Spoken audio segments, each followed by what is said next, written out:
Olá, pessoal, tudo bem? Esse é mais um episódio, o segundo episódio da série com mulheres muito inspiradoras, pra gente bater um papo e falar um pouquinho sobre a experiência de cada uma aqui da Nova Igreja de Ipanema.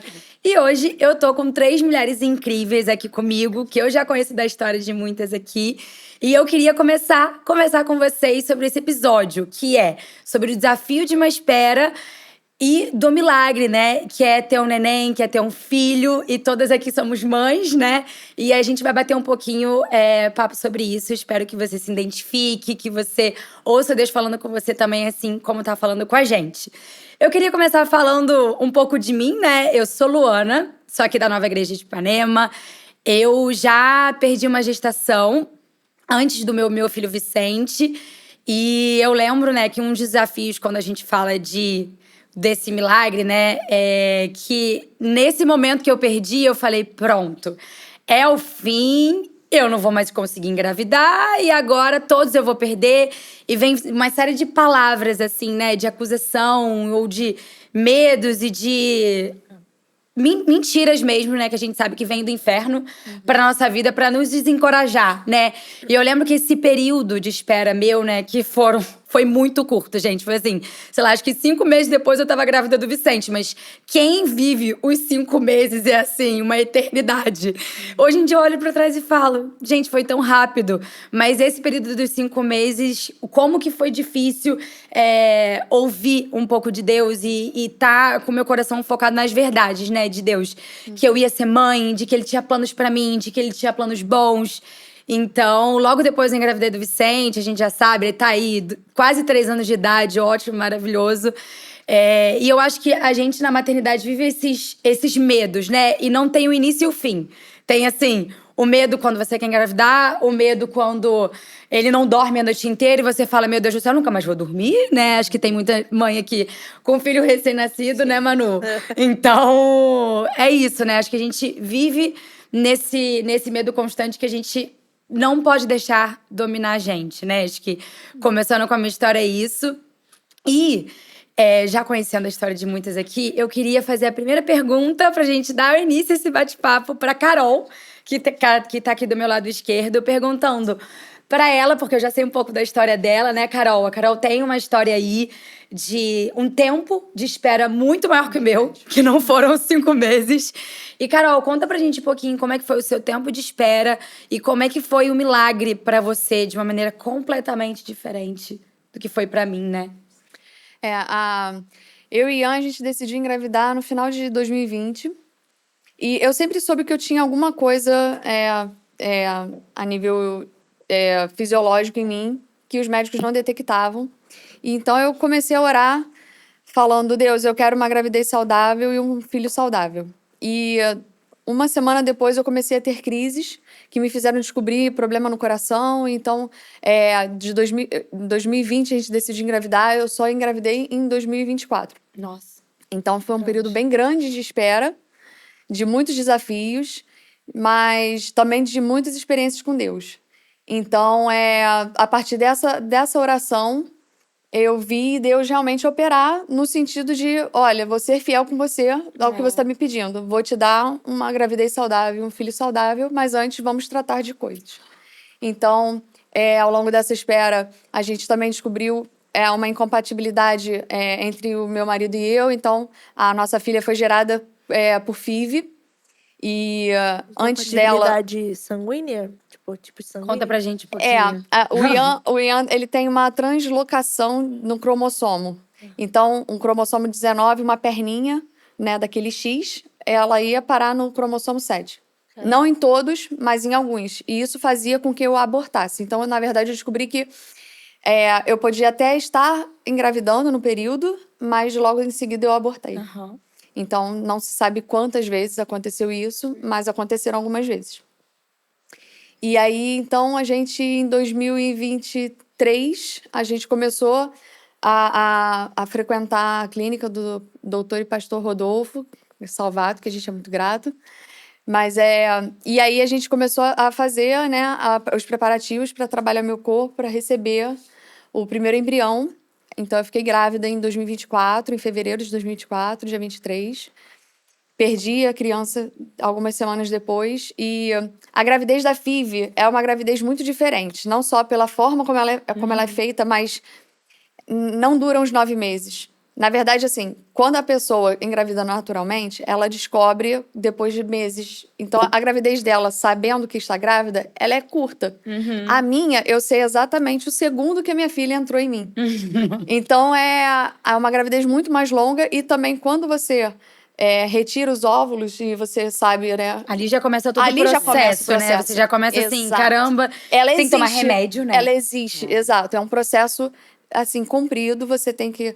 são muitos hormônios que você tem que colocar e seu corpo tem que responder. Você... por exemplo, no meu caso, eu tinha um certo nervoso de agulha. Mas eu tive que vencer isso, porque eu mesma Você tinha tem que se que injetar. Ô, fazer Carol, em mim. e era todo mês, quando você faz uma FIV, Todo você dia. todo Todo dia você toma, Olha, eu exato. descobrindo agora que é todo dia. todo dia. Durante 15 dias. Uau. É um período... Antes, você tem que antes de lidar... coletar o óvulo. Isso. Você tem que injetar hormônio pra Primeiro produzir você mais tem óvulos. primeiro você prepara o seu corpo para extrair os óvulos. Depois você extrai, aí você prepara o seu corpo para receber o óvulo. Ui, desculpa. Receber o óvulo depois. Então é um pouco assim, como eu estava esperando muito e eu sabia que Deus ia me dar vitória, eu passei por esse momento de forma muito tranquila. Eu resolvi encarar essa jornada curtindo. Sabe, a alegria que eu sabia que eu ia receber o meu prêmio no final, porque Deus já tinha falado comigo. Mesmo na primeira gestação que eu perdi, foi um momento muito difícil, porque eu tinha muita certeza. Era como se eu estivesse vendo Deus construir todo o meu testemunho. E que eu já tinha entendido que o plano de Deus era aquela criança, né? Na verdade, você já estava gerando há muito tempo. Muito no seu antes. coração, né? Exato. Porque quando você retira e você já sabe... a gente não pode fazer um teste de revelação, né? Vou brifar aí quem ainda não sabe. Quando você recebe a resposta do laboratório, você vai ver quais os óvulos que você coletou, que eles estão saudáveis para receberem o espermatozoide, né? E seguir. Então, ali já vem o sexo. Então, você já sabe se vai ser menino ou menina. E aí, isso materializa a criança para você. Então, durante o período que a gente estava se cuidando para poder implantar, a gente pegava o carro de madrugada, às vezes, ia lá no instituto, que ficava ali no Jardim Botânico, parava o carro em frente, orava, abençoava a criança. Nas 2 gravidezes foram assim. Então, a perda da primeira não foi uma perda assim, puxa, perdi. É uma perda realmente assim de... você Eu sente conheci mais, né? a Laís, que era o nome dela. Eu amei aquela criança. Eu amo até hoje.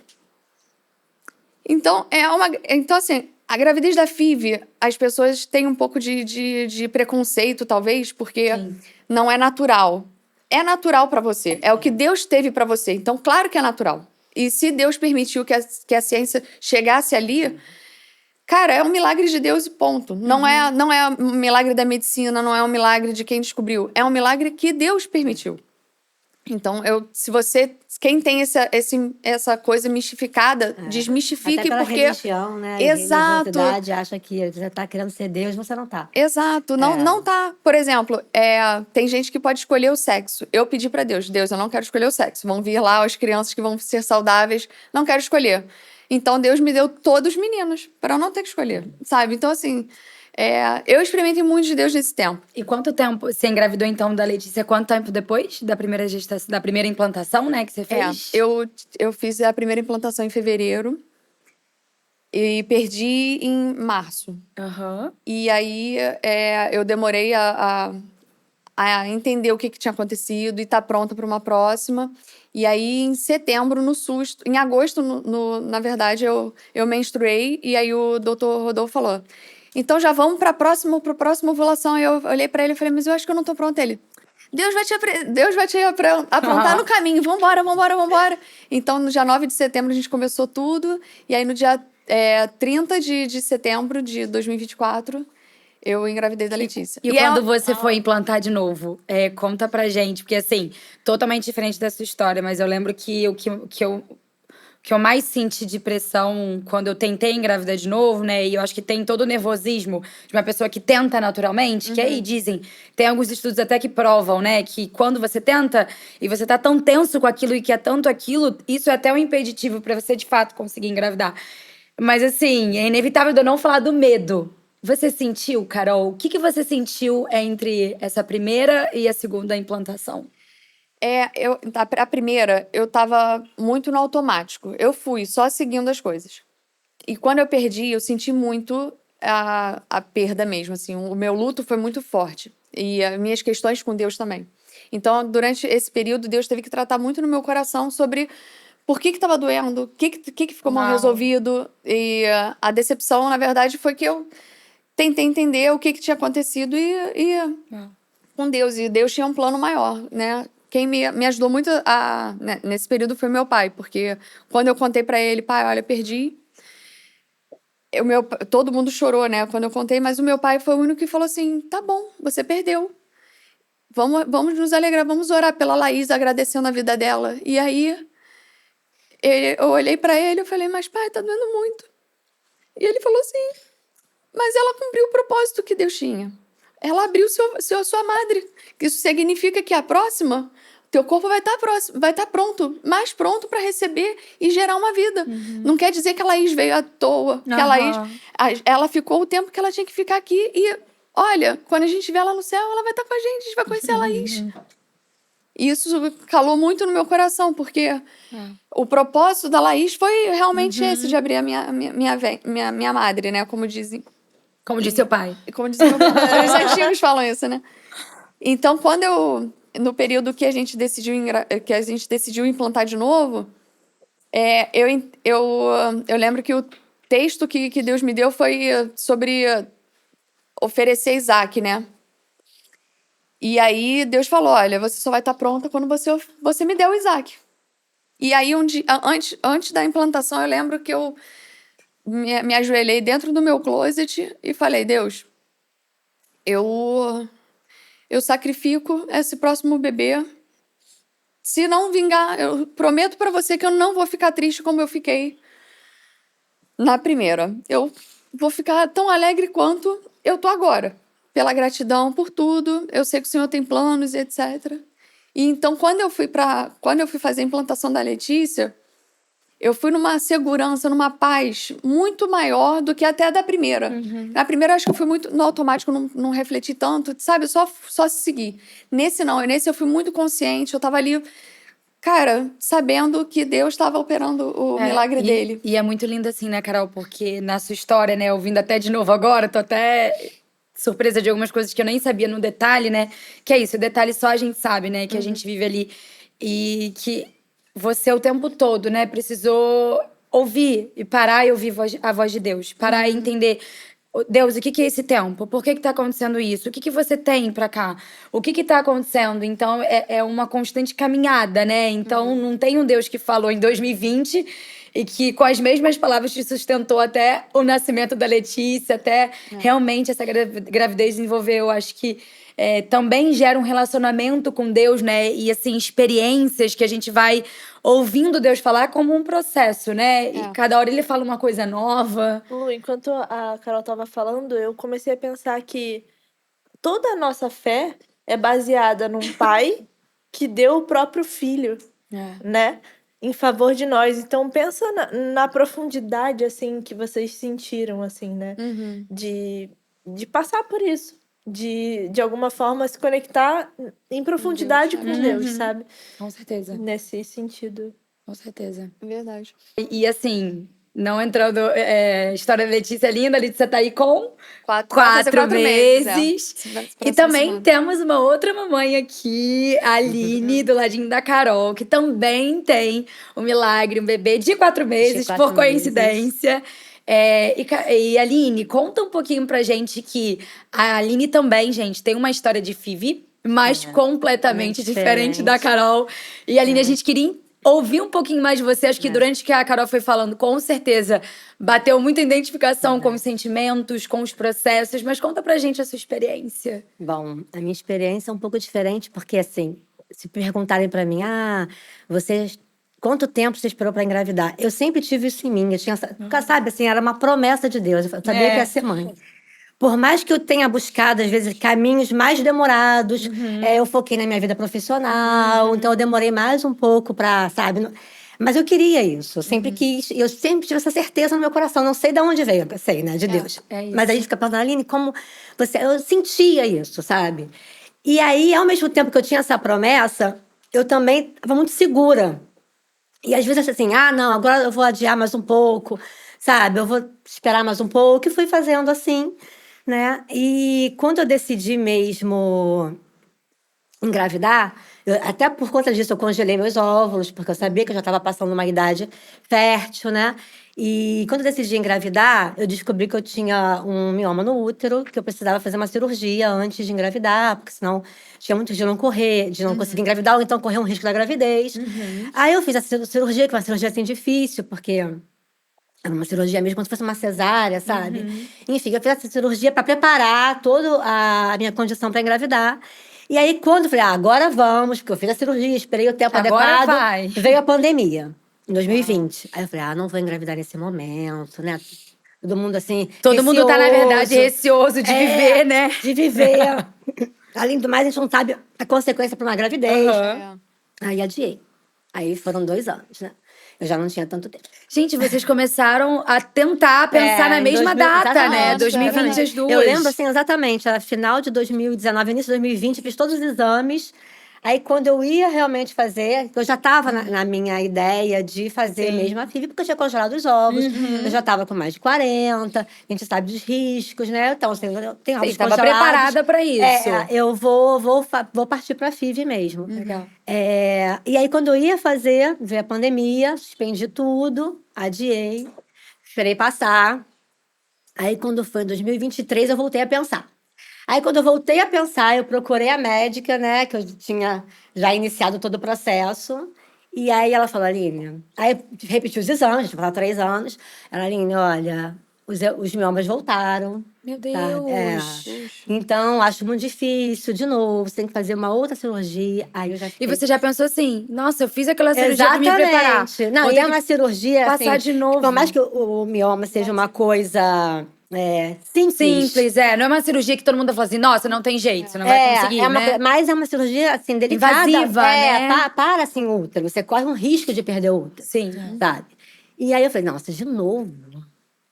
Sabe? Ela, não, Aline, olha, nessa situação não dá, você não... E mesmo assim, fazendo, pode ser que você não consiga. Nossa. Aí eu falei assim, não quero fazer outra cirurgia, sabe? Aí eu procurei outro médico, aí ele falou, não, Aline, então acho que dá pra tentar assim, enfim. Aí eu fiz, né? Fez a implantação com a Fiz questão do mioma. Com a questão. Aham. Aí eu fiz, eu tinha os ovos congelados, fiz uma primeira vez, também não chegou nem não implantou. Então não posso nem dizer que eu tive um aborto, porque ele não implantou. E aí eu fui como você, eu fiquei assim, bem chateada, porque assim, eu tinha essa promessa em mim, sabe? E aí o meu marido, na época, ele sempre foi de origem católica, né? Então, assim, ele não frequentava muito a igreja comigo. Eu sempre fui cristã desde que eu nasci, né? Sempre fui evangélica da igreja Nova da Barra antes, agora Nova de Ipanema. E, assim, ele ficava se questionando, até pela religiosidade mesmo que a gente sabe, Aline, será... Não é? Porque acho que assim, se fosse a vontade de Deus... não vamos tentar mais. Já a gente já tá passando por um processo de FIV, de Não, você já é uma coisa já fez uma natural, cirurgia. Aí tem que fazer outra. Aí a médica vem e fala que agora não dá de novo. Você já operou, sabe? Parece que Gente, tudo tá... Exato. E um pouco parecido com o da Carol também, né? Porque aí parece primeiro que... ela se descobriu o negócio do coração. Depois da operação, ela... Aí tem a pessoa que olha assim e fala assim, Aline, parece que assim, você tá insistindo numa coisa que não é a vontade de Deus. E ok também, né? Eu acho assim, existem histórias que realmente não acontecem. E a gente como, não sabe por quê. e como foi administrar essa fala do seu marido com a promessa que você tinha? Não, assim, eu sempre tinha muita certeza. Eu falei, não, eu tenho certeza, sabe? Tem uma promessa que eu tenho. Deus falava comigo claramente. Mas, ao mesmo tempo, eu me questionava, assim. Porque eu pensava, não, Deus falou comigo, né? Eu falei com você, eu te dei a promessa, mas você também meio que atrasou, né? Você teve seu livre-arbítrio de adiar um pouco. Então, aí eu também não tenho como administrar, sabe? Às vezes ficava nesse questionamento. realmente eu te dei essa promessa, mas também você teve um ato seu de realmente adiar, achar que você está no controle, adiei um pouco mais, não, acho que eu, sabe, não estou preparada ainda, acho que eu vou... Aí eu ficava realmente dividida, falei, será que realmente, né, eu também, com o meu ato, eu dei aso a isso, eu, né, tô colhendo esse fruto que eu plantei, essa semente que eu plantei, porque adiei, aí realmente, né, enfim, eu também tinha essa dúvida, mas ao mesmo tempo, era muito forte em mim, sabe? E aí eu insistia com ele, não, tá bom, Aline, vamos tentar mais uma vez. E aí passaram assim, foi em fevereiro, acho que é mais ou menos, né?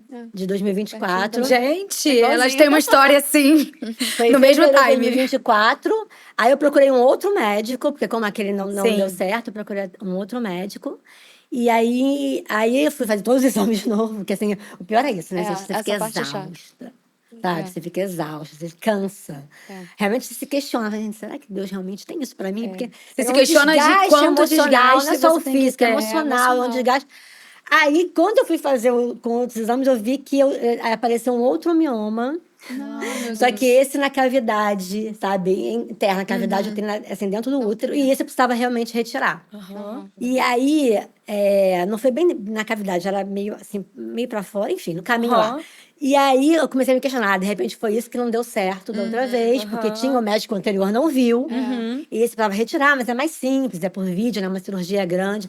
Mas assim, foi muito difícil. Eu falei, não vou mais passar por isso. Sabe, eu tinha isso muito, ao mesmo tempo, meu racional, eu tinha isso muito claro, eu não quero mais passar por isso, cirurgia, todo um processo, é difícil, né? Será que realmente eu estou insistindo? Aí eu lembro, minha mãe falou assim, não, Aline, você tem muita fé. Minha mãe sempre falava isso pra mim também. Você sabe que você tem essa promessa. E se Deus quer que você faça isso, faz. Faça toda a sua parte. Aí eu falei, tá bom, vou fazer de novo essa cirurgia, que realmente não era muito invasiva, mas só... Só de pensar, né? O processo, aí depois pela recuperação, mais ou menos 1, 2 meses, sabe? Você já começa a cansar. Aí essa eu fiz e esperei, quando foi em setembro, eu fiz novamente. Aí eu falei muito assim, claramente com Deus, sabe? Porque eu já estava exausta. Já estava exausta e, enfim, eu achava que realmente eu fiquei me questionando, era coisa da minha cabeça, sabe? Você estava insistindo numa coisa que eu estava viajando. Aí eu falei, Deus, eu só vou fazer dessa vez. Sabe? Eu tenho uma fé enorme, realmente assim, eu tenho muita fé. Em relação a tudo na minha vida, eu sempre tive muita fé. Sabe? Eu passei num concurso que era super difícil, e tudo foi minha fé. E tudo foi assim, sobrenatural, sabe? Assim, sobrenatural mesmo. Assim, eu ouvia Deus falar na prova, uma prova que eu tinha uma dúvida, eu ouvia Deus falar claramente comigo, sabe? Eu respondia a questão, assim, era, sei lá, acho que 200 candidatos, dos 200, essa questão que eu ouvi Deus falar, só eu e mais 8 acertaram. Entendeu? Assim, então eu tinha essa, Sim. sabe? Não era viagem da minha cabeça, eu sentia mesmo essa conexão. Deus ali com você. Eu sentia isso. Eu falei, mas olha só, Deus, eu não vou tentar novamente. Entendeu? Não vou mesmo. Eu vou aceitar e, enfim, eu não vou tentar, vai ser só essa vez. Então eu fui com muita fé também. E foi tudo assim, muito... Deu certo, sabe? Assim, eu senti a presença de Deus naquele momento mesmo, sabe? Senti Jesus falando assim, não, vai ser. Aí fiz lá a transferência e isso foi em setembro de 2024. No meio de setembro. Aí, quando você tem que fazer o exame, né? O beta-HCG, 8 dias depois. Aí eu fiz o exame. Foi até, eu lembro exatamente, eu saí daqui na corrida que teve, Corre Pra da Nova. Eu saí daqui e fui fazer o exame. Aproveitou o quê? Fez uma implantação, já deu uma corridinha ali correr, pra falar. Não corria. Meu marido correu. Aí eu vim aqui só pra receber e a gente saiu daqui e fui fazer o exame. Aí eu fiz o exame e deu positivo. Aí eu fiquei toda feliz. Deu positivo, fiquei super feliz. Que tinha sido seu primeiro positivo, né? Meu primeiro positivo, outro exatamente. nem chegou. Meu primeiro positivo. Aí você tem que ficar repetindo. Aí quando foi 5 dias depois eu fiz, ele aumentou um pouquinho. Aí eu tinha que repetir 5 dias depois, uma semana depois. Quando eu repeti a terceira vez, ele baixou. Nossa. O beta-HCG caiu. E beta não pode baixar, Não né? pode baixar. Não pode, ele só pode aumentar e duplicar, né? Exatamente. Vai só duplicando aumentando. semana. Aí eu liguei pro médico, eu falei, o meu beta caiu. Ele, Aline, infelizmente não evoluiu a gravidez. Você para de tomar a medicação que você tem que tomar, né? Uma medicação para poder enfim, manter, você pode tomar a medicação. Aí, mesmo assim, eu falei, vou repetir em outro laboratório. Sim. Eu tinha tanta Eu fiz a certeza, mesma né? coisa, eu fiz a mesma Eu falei, coisa. vai que é erro do laboratório, não vou parar a medicação. Antes de repetir, caiu mais ainda. Nossa. Aí, realmente, eu parei de tomar a medicação, parei tudo, né? Menstruei normalmente. Nossa. Segui minha vida normalmente, entendeu? E aí eu fiquei triste, eu tava muito segura, sabe? E aí meu marido me viu triste, falou, Aline, tenta de novo. Eu falei, eu não vou tentar de novo. Assim, porque assim, sabe, eu tive uma conversa muito séria com Deus. Você Assim, já tinha sério, prometido. Assim, não foi assim, nada de pressionando, não, mas eu tinha uma conversa séria, sabe? Eu falei assim, Deus, eu não vou tentar. E eu vou entender se não for como a sua vontade pra minha vida, sabe? E eu vou aceitar, Aham. sabe? Eu não vou questionar, não vou lá na frente eu entendo, sabe? Eu não vou, eu fiquei triste, fiquei assim, um mês e um pouco muito triste, mas eu tinha isso muito certo. Aí passou um mês e pouco, segui minha vida, fiz tudo que diziam que eu não podia fazer nesse início, né? Fui pra academia, malhei. Fiz tudo assim, pesado, normal. Aí, quando foi esse tempo, eu comecei a sentir um pouco empanzinada, sabe? Assim, eu me alimentava e me sentia. Não era enjoo nem nada, mas falei, tô estranha, sabe? Tô estranha. E depois, assim, a minha menstruação atrasada. Aí a gente ia viajar. Tinha uma viagem E o que passou pela sua cabeça, Aline? Eu pensei que eu tivesse tido uma desregulação dos meus hormônios. Eu nem pensei. Sim, você Já pensou, pensei. é alguma Pensei, coisa. gente, nem pensei, né? Porque você de fato menstruou, então assim, não Eu menstruei, parei de tomar o tinha- hormônio e eu tinha 47 anos. Uau, nossa. Falei, gente, entendeu? Não é? Eu falei, foi um desequilíbrio hormonal, alguma coisa está acontecendo. E eu ia viajar, eu não queria viajar assim, sabe o que estava acontecendo. Aí liguei pro médico e falei, olha, eu tô sentindo isso, isso e isso. Eu queria fazer um exame hormonal pra saber o que tá acontecendo. Aí ele, Aline, tá bom, mas eu vou pedir um beta também pra você. Eu falei, beta. Qual a possibilidade? É uma possibilidade, né? Nenhuma. Aí eu fiz. Aí o beta saiu logo primeiro. E eu sem olhar o beta. E meu marido, Aline, você já olhou o beta? Já olhou o beta? Eu falei, não. Você não olhava o Não olhava Meu o beta. Deus, Eu tava aí esperando o você... exame hormonal. Estrogênio, progesterona, ver como é que Que tava. beta? Que beta. Aí, 2 dias antes da gente viajar, eu abri o beta. Mais de 100 mil Meu Deus, você de tava beta. muito grávida. Muito grávida. Aí eu liguei pro médico e falei, olha, Deus... E Aline, vamos fazer uma ultra agora. Aí eu já fui pra ultra tensa, né? Porque eu falei, gente, o que tá acontecendo comigo? O que será que é? Sabe, eu fiquei preocupada. passa que- leiga, e a né? viagem? Eu fiquei preocupada, o que será que é? Enfim. Aí quando a gente chegou, eu fui lá, assim, super tensa, fazer a ultra. Aí quando eu cheguei pra fazer a ultra, já tava lá o saquinho, o coraçãozinho batendo. Ai, meu Coração. Deus. Uma coisa assim, Que impressionante. lindo. Aí eu falei pro médico, ele, Aline, olha, eu não sei o que aconteceu. Um milagre, meu Ele mesmo Deus. falou, Aline, olha, é o poder divino, sabe? Eu não tenho nem o que dizer, o seu caso é Amém. impressionante. Enfim, aí a gente ficou com essa. Ou foi aquela transferência que eu fiz, que não deu certo, depois Deus ressuscitou, ou foi natural, a gente ficou nessa dúvida. E aí a gente seguiu, a gravidez foi uma benção, porque já tinha isso. Que lindo. Meu marido, além de ele ficar assim, questionando em relação se realmente é a vontade de Deus, ele falava, Aline, pode ser Deus te livrando, né? A gravidez vai ser de risco, porque acham, né? sim. Mulher com mais de 40, gravidez de risco. A minha gravidez foi perfeita, eu não Uau, que tive nada. bênção. Eu também. Eu não tive Graças a nada, nem enjoo, eu não tive nada, do início ao fim, sabe? Que legal. Segunda-feira eu tive o Bento, na sexta-feira eu estava na academia, fazendo tudo. A Aline sabe? gosta de uma academia. Gosto. Eu não tive pressão alta, eu não tive nada. A gravidez foi Uau. até ele falou assim, foi, Gente, presente, foi né? um presente. Assim, é aquilo que a gente fala realmente, quando Deus faz, é do início ao fim perfeito. Sim. O parto foi perfeito, que também essa médica que tinha me desencorajado falou, para cirurgia, Aline, olha, dificilmente você vai conseguir engravidar. Se você engravidar, vai ser uma gravidez de risco. O parto vai ser difícil, você vai correr risco. Não tive nada, o parto foi Deus. perfeito, Lindo. sabe? Ele é perfeito, assim, sabe? Uma coisa. E aí a gente se questiona, né? Dessa demora, mesmo eu com tanta fé, com tanta coisa. Mas, assim, nesse processo, assim, eu fiquei impressionada com o trabalho de Deus em relação ao meu marido, sabe? Em relação à fé dele. Porque, como eu disse, eu fui criada nascida e criada em lar cristão, então eu tinha muita conexão com Deus sempre e tive muita experiência com Deus ao longo da minha vida. Sabe? Experiência assim mesmo de milagre, né? De você ver o inimaginável acontecer mesmo, né? Eu tive, mais do que o Bento foi realmente o auge, mas antes da minha vida eu tive essa experiência. E ele nunca tinha tido, sabe? Seu marido. E ele sempre assim sempre foi cristão, mas ele falava, eu não tenho tanta fé quanto você. Ele falava isso.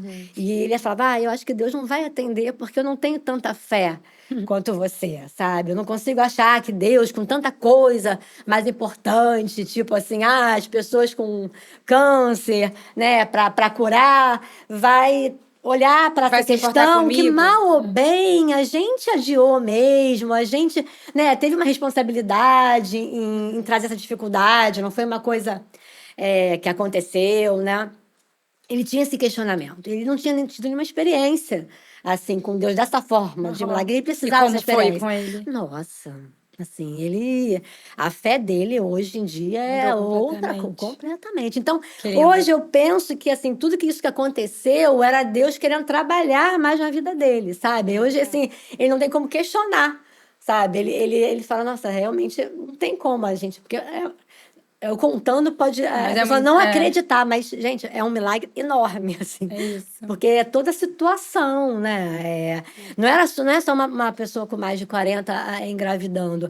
É um diagnóstico que eu tinha desde antes mesmo, em relação ao útero, que era isso. Já uma cirurgia. É uma coisa que não vingou, depois vinga. É tudo assim, é uma conjunção de fatores que realmente, assim, só o poder divino para fazer. Super. Só o poder divino. E é isso, né? Eu acho que você falou um pouquinho sobre... Uau, essa história é incrível. A gente tá aqui se segurando para não chorar. Eu conto para todo mundo que eu acho que, assim, é um testemunho que precisa ser falado para as pessoas acreditarem, né? Porque é muito difícil. É isso. Né? É muito difícil mesmo. E acho que você, nesse processo, que sabe que é difícil, né? Você continuar com a fé, e você não se questionar. E até isso que você falou. Até porque as pessoas também questionam muito, né? Questionam. Você não tá passando no seu privado. A sua vida fica muito exposta enquanto você tá esperando. O período, principalmente da FIV. Problemas de saúde que você talvez não contasse, você conta. Muita gente questionando se o método que você escolheu é o correto, se Deus está de acordo. Muita gente questiona isso. Muita gente falava assim... Nossa, mas tá demorando. Será que você não deveria ter feito aquilo? Será que você não devia estar com outro médico? Será que você não... Os serás, os sims. E eu falava assim, não, porque uma coisa que eu aprendi muito na minha experiência é sobre a soberania de Deus. Isso aliviou muito o peso da espera, porque a soberania de Deus, ela independe, e conversa também muito com a graça, né? Do que você faz. Se tivesse que acontecer, se fosse da vontade de Deus, tinha acontecido daquele jeito. Se não aconteceu, não era para acontecer. Então, eu lembro que uma pessoa também estava com crise, queria muito engravidar, e aí ela me perguntou assim... primeiro, ela falou que ela estava tendo muita dificuldade porque todo mundo em volta estava engravidando. E aí, ela falou comigo, como é que você lida com isso? Eu falei assim, mas não é sobre... A gravidez dos outros não é sobre mim.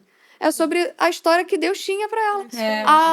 A Luana engravidou do Vicente nesse tempo, a Júlia. Eu listo algumas mulheres. Todas as minhas gente, amigas agora volta, eu quero fazer um adendo aqui. Se tem uma coisa que essa igreja Nova de Ipanema, é fértil. É verdade. Fértil em quem não pode, em quem faz FIV, tem um milagre, não é? E também, assim, fora toda essa questão de gravidez, a gente também, além de ter muitas mães aqui, eu tenho à minha direita Manu, que... Zero problema pra engravidar, tá, gente? Tem outras que assim, né? Uau! Pensou e engravidou. Pensou, não foi que nem eu que perdi. Achei que não podia. Tropecei. Carol e a Aline. A Manu é assim, gente, tropeçou. Manu tem 3 filhos hoje em dia. Saiu de 1 pra 3. Aí eu vou deixar ela contar um pouquinho disso. Meu marido tá aqui, ele fala que tropeçou e gol, né? Craque. Então, assim... Tropeçou e gol. Então, eu pulei de 1 para 3, né? Eu tive 1 e 3 anos depois a gente teve gêmeos agora, né? Vamos tentar de novo? Veio gêmeos. A gente vai tentar mais uma vez. Achei que tava perguntando se tinha mais... Não, a minha pergunta pra você era mais que isso. A gente tava falando do momento pré, né? O momento do... Cara, esperar nesse processo e de tudo isso... que você não viveu, mas você viveu uma outra questão, né? Que a gente já sabe, tanto na gravidez do Dom, né? Ali no dia do Dom nascer, que teve uma questão muito séria da sua pré-eclâmpsia, que foi algo assim, Foi surreal. E no nascimento das meninas também, né? Que foi prematura. A gente sabe que uma gravidez gemelar tem as questões. E eu queria entender do seu ponto de vista, né? Que foram pontos de vista do depois, né? Que Sim. gerou, foi lá. Como que foi administrar isso? Você sentiu medo? Você sentiu... Qual foi o sentimento que você teve nesse período? Então, assim, quando vocês mandaram a pergunta lá no grupo, não sei nem se eu posso estar abrindo Pode isso. falar que a gente tem um Spoiler, a grupo, gente tem um grupo. que a gente combina. Mas assim, eu pensei na pergunta específica que é como administrar o medo, né? E aí eu fiquei pensando, cara, a pergunta como administrar o medo, ela pressupõe que a gente consegue administrar alguma coisa, que a gente dá conta de alguma coisa. E eu acho que não tem isso. O medo, ele vem porque ele é circunstancial, a gente tá no meio de uma situação que a gente não se preparou, então ele vai acontecer. Então, para quem não sabe, as minhas gêmeas foram pra UTI, ficaram um mês lá, tiveram uma infecção grave, as duas ao mesmo tempo. Pequenininhas, né? Com 30 semanas que você teve o parto, não? 32 semanas, e elas isso. já estavam com uma restrição de crescimento, então elas eram pequenininhas. Tem foto da Zoe, que é a menor, que, assim, as pessoas olhavam pra aquela foto e dava pra ver na cara da pessoa, tipo, Desespero. fazia uma cara meio... De pena. Tá muito feinha sua filha, sabe? Ai, meu Deus. E é verdade, né? Era um bebezinho, assim, parecia um ratinho, né? Eu até esqueci de trazer, mas tem uma chupetinha em casa que, assim, é do tamanho do meu mindinho, um pedacinho do meu mindinho, assim, a chupetinha. E ficava gigante na Zoe, né? E como foi esse período delas lá? Um mês, né, Manu? Foi um mês. E, assim, pensando sobre essa questão da administração, eu acho que a primeira coisa não tem como administrar. Eu acho que a grande questão pra mim foi que eu achava que eu dava conta de tudo e achava que eu tava no controle. Até na pré-eclâmpsia do Dom mesmo, foi uma coisa assim que resolveu, tudo certo e tal. Teve o parto, ok. Mas nas gêmeas, eu Perdeu o entendi controle. que esse mundo de Bob que a gente cria, de que tudo é lindo, tudo é próspero, tudo é maravilhoso, filho amado com Deus, é tudo lindo. Uou, eu não tô imune às aflições desse mundo. É verdade. Esse mundo jaz no maligno. Eu vivo nele, mas a coisa boa é que eu tô com o Senhor, sabe? E a Sami, quando ela conversou comigo no meio desse período, ela mandou uma mensagem, né? As pessoas não sabem muito bem como agir. Então, tipo, se eu mando mensagem, eu falo alguma coisa, será que eu tô falando a coisa certa? Mas ela falou uma coisa pra mim que foi: você tá andando pelo vale da sombra da morte. E é uma coisa pesada, né, de você escutar. Mas é verdade. Porque eu entrava na UTI, era a mãe que eu tinha falado ontem que o bebê morreu. Eu era a mãe que eu tinha visto o filho bem ontem, tinha que fazer uma cirurgia hoje, sabe? Então é exatamente aquele versículo do 1000 cairão ao seu lado, mas você, né, não será atingido. E como que a gente não sente medo, né? Como? Não tem como não sentir medo. Então, eu acho que nesse período eu entendi que quanto mais a gente tenta administrar e fugir da emoção que é o período das trevas pede, né, de andar pela sombra, pede, mais a gente deixa de levar isso aos pés de Jesus. Porque se a gente está administrando com as nossas mãos, a gente não tem como levar nada para Jesus. É quando a gente olha e fala, cara, eu tenho isso aqui, é muito feio, Jesus, assim, eu tô com raiva, eu tô com medo, sabe? Eu não quero que isso aconteça comigo, eu achei que ia ser tudo perfeito, o que eu faço? Né? E comigo foi assim. E o segundo ponto uma coisa, tem algumas coisas que são terríveis, assim, na UTI. E eu expandiu na minha mente uma sessão de empatia que não existia antes, porque eu não tinha a menor noção do que as pessoas passavam, né? Mas uma dessas coisas é que toda vez que a UTI não pode dar notícias por telefone. E como a gente tem um de 3 anos, a gente ia pra casa. E a gente passava a noite inteira e o dia inteiro sem saber notícias. Ah, nossa, deve ser E horrível. toda vez que eu ia pra UTI, era o momento de eu setar o meu coração e falar: Jesus, eu não sei o que eu vou encontrar lá. Eu não sei se minha filha vai estar bem, se ela vai estar viva, se as duas vão estar bem, se vai ter alguma coisa. E era o momento de eu falar: Deus, me dá o meu pão desse dia, né? E aí é isso, assim, eu sentia muito medo. Não tinha outra Tinha de administrar esse alternativa. medo, não tinha como. E acho que a segunda coisa que eu diria sobre administrar, entre muitas aspas, o medo, foi que ter um parceiro ao meu lado, né, que é o Davi, que tá aqui, tá chorando, foi pra mim essencial. E eu acho que isso se expande, né? Vocês também têm os parceiros de vocês, e assim, eu acho que eles são as únicas pessoas que conseguem entender o que a gente tá passando.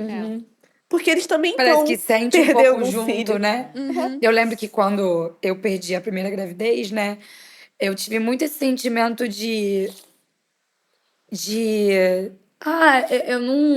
eu não queria ser abraçada, eu não queria abraçar o luto, eu não queria falar que eu tava triste, porque, fala sério, era só um neném que não vingou, dá tudo certo e parte pra próxima. E, cara, a verdade é que, obviamente, devido às proporções, eu lembro que quando eu parei pra sentir, o Felipe, ele foi muito essencial nesse consolo, assim, né? Nesse período de cicatrização, né? Eu acho que o nosso marido, né? Nosso parceiro, ele tá ali pra isso, né? Pra ser como se fosse um pedacinho de Deus mesmo ali que fala, cara, tá doendo em mim também porque era parte de mim, né? Exato. É parte de mim. E Então, se você pensar, né, Deus falou, não é bom que o homem esteja só. Cara, passar por algo sozinho é muito ruim. Então, eles dividem muito peso, assim. O Davi, ele foi uma rocha pra mim. Ele, assim, eu não vou nem olhar pra ele. não olha, não olha. Porque, assim, eu acho até que ele sacrificou um pouco as emoções dele pra que ele pudesse ser a rocha pra mim. E aí, quando eu até conversando, assim, com a Reni, com o Timóteo, eu contei que teve um dia que eu sentei com ele e falei: Davi, eu preciso saber que você sentiu alguma coisa também. Você não pode também ficar assim, eu achar que você tá tranquilo. Você invicto, é o quê? Que é isso, John Wick, né? Parece John Wick. E aí, quando a gente tava deitado na cama conversando, e assim, eu acho que eu nunca vi o Davi chorar tanto, né? Porque realmente deu pra ver ali o tanto que ele segurou a barra, né? E eu acho que o terceiro ponto, assim, que eu pensei quando veio essa pergunta pra mim é que toda vez que a gente anda pelo Vale da Sombra da Morte, a gente tá envolto de escuridão, né? E quando a gente entrega aos pés de Jesus e a gente recebe algo dele, uma lâmpada acende na nossa cabeça. E a luz, ela não escolhe quem ela ilumina. Então, se tem pessoas do seu lado passando pelo Vale da Sombra da Morte, elas vão ser iluminadas também. Amém. Então, foi isso que eu senti lá. Eram mães, assim, que estavam passando por coisas muito piores, né? A Luna falou da escala. Não existe escala. Não. Existe como a gente sente as coisas, é né? isso. Não existe dor menor ou maior, mas assim, ali eu entendi que quando um filho amado passa pelo Vale da Sombra da Morte, não é em vão. Porque ele tá ali pra trazer luz pra aquele lugar. Amém. Porque quando a gente acende uma lâmpada no lugar, ele é iluminado. Mas se você começa a iluminar as outras pessoas, em algum momento aquele lugar vai virar luz, sabe? E eu sentia isso, que era uma mãezinha que eu conversava, era uma revelação que Deus dava. Eu falava, não, seu filho vai sair daqui rápido. Então, eu tenho certeza que tem várias mães que vão assistir, porque elas me seguem no Instagram, né? A gente acabou trocando contato. E é isso. Acho Mas, que ô Manu, você não acendeu só uma luz para quem estava com você ali. Eu em casa, nunca mais vou esquecer de um stories que você colocou, você estava expondo a sua situação, e você disse assim, eu não quero que vocês orem com pena. Eu quero que vocês orem com fé com a gente. E isso foi muito importante, porque quem está de fora, a gente sente junto, não sabe às vezes se comportar, e o que realmente a gente pode fazer de melhor nesse momento é orar. E aí, nesse momento, você fortaleceu a nossa fé, por mais medo que você estivesse, por mais difícil que você estivesse passando ali as dificuldades, né? Quando eu passei pelo Vale da Sombra das Mortes, eu lembro, da morte, eu lembro que eu chorei para Deus assim, Deus, eu sei que eu tô no vale, mas me ajuda a manter um foco, porque para onde eu vejo cadáver. Porque o Vale da Sombra não é só sombra. Você vai ver, sabe, o que aconteceu ali. E era a sensação que eu tava. Então, eu imagino que para você, isso aí, a proporção era muito maior. Então, quando você colocou ali, orem por nós, mas orem com fé. Sim. Não orem com pena. E exaltando quem Deus é, você também iluminou a gente de fora. Que legal saber isso. Porque enquanto você estava falando, eu pensei muito isso, de que às vezes a pessoa que está tentando, ela não fala para os outros porque ela não consegue administrar o que o outro sente. Então, tem pessoas que vão ser sem noção, vou falar um monte de besteira para você, né? E tem aquela pessoa que vai olhar pra você, coitada, a Carol tá tentando, né? E, cara, você não é uma coitada, não. Não, com certeza. Você é uma filha amada, você É tá ali, isso. sabe? Você tá fortalecendo sua fé. E as minhas filhas não são coitadas, elas são filhas É amadas isso. também, mulheres escolhidas, fortes, desejadas pelo Senhor de estar aqui na terra, sabe? Eu acho que foi uma coisa que setou no meu coração, acho que antes de passar pra outro, sabe? É Muito isso. lindo. E eu acho que caminhando para o nosso final, nossa, tá difícil, né? Vamos beber bastante água para repor. Eu tô aqui. Todas aqui, gente, 4 mães, não tem como não se emocionar. E assim, que não é só uma emoção, né, gente? Eu acho que assim, foram muitas histórias que no final se conectam no mesmo sentido de que Deus é um Deus bom.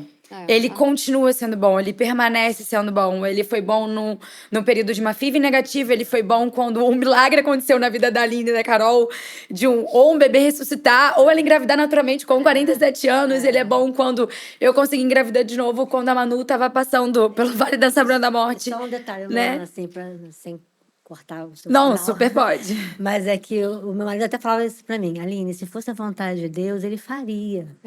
Deus faria até naturalmente, porque ele pode fazer um milagre. Né? Mesmo mais velho, ele pode. Ele pode tudo. Deus pode tudo. Então, se for a vontade de Deus, ele faria.